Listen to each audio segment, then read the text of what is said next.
For every game developer, one of the best parts of development is bringing people in early. These guys are the best of the best, and they're looking at our game, and we just hope that they enjoy what they see. Just being a part of this, even though it's just for a day, is a remarkable experience. Being able to try something before everyone else, it gets the driving me going. I'm all excited. You see this competitiveness, this sort of how can I use what he just told me to my advantage. That's all we've ever wanted, to be able to give our input and make the game that we all love and play that much better. Kill confirmed.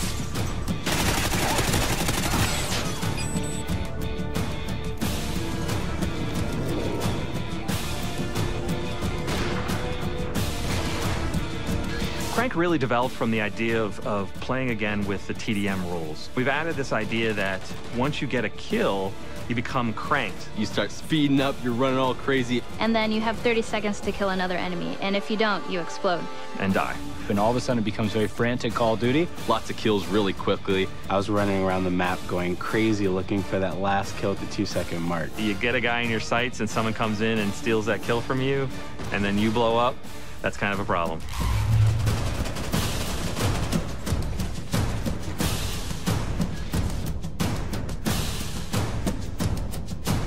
With Search and Rescue, we realized we wanted to build upon Search and Destroy. It's a search and destroy type of game, except when you die, you drop a tag. Your teammates can go pick up your dog tags and revive you. But if the enemy gets it, you're out. It requires a lot more teamwork, a lot of communication when you're playing. You're playing chess, not checkers, when you play Search and Rescue. Creates a whole different dynamic in Search.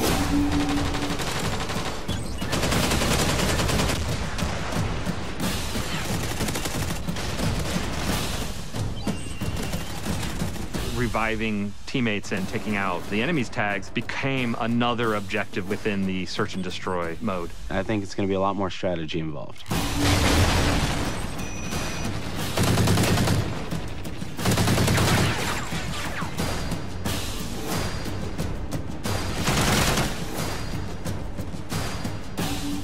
Now we have the contextual lean. Where you get up to a corner and lean left or right, I think is great, and it's something that needed to be introduced into Call of Duty, and I love the way that it was introduced.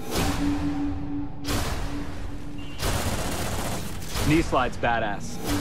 To be able to slide and then get into a position and be ready to roll in that position is a unique thing in Call of Duty. Basically, when you're sprinting, you do like a cool slide animation. I was sliding all over the place with that thing. And also the mantling ability. Basically, when you're climbing up on stuff, you like carry your momentum with you. I loved that. It just promotes faster gameplay, more swift movement.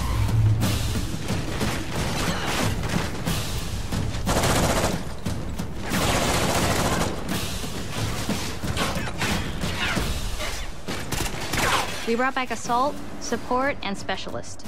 And with Assault, I saw a lot of people choosing the dog, and it's one of my personal favorites as well. To have this companion, this dog that helps you out, is so cool. It'll growl or bark when there's an enemy nearby, so you may be alerted to someone upstairs or right out the corner.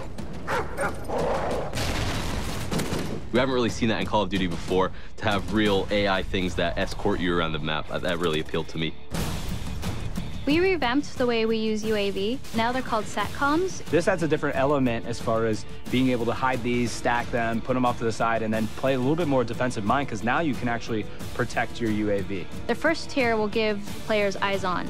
So when a teammate sees an enemy, you'll see it on your minimap. When you throw down a second SATCOM, it gives you the traditional UAV that everyone's familiar with. And when a third is thrown down, that's when you see the directional movement of enemies. The other thing that I really like, where you can snipe from the helicopter. You go up into the air and you can control where the helicopter is on the map, but it's up to you to snipe off enemies. And trying to snipe the guy that's sniping from the helicopter is even much harder.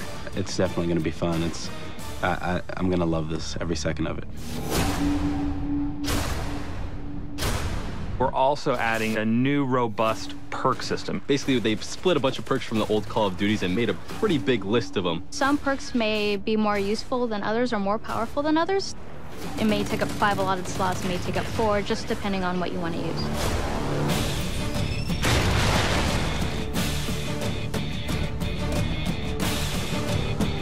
Usually when you're playing online, you have your headsets and you're calling out where enemies are, but sometimes when you're in the moment, you forget to.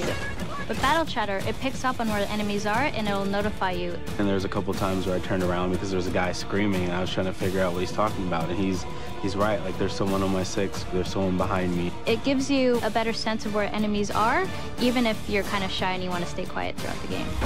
Got hostiles near the wrecked ship!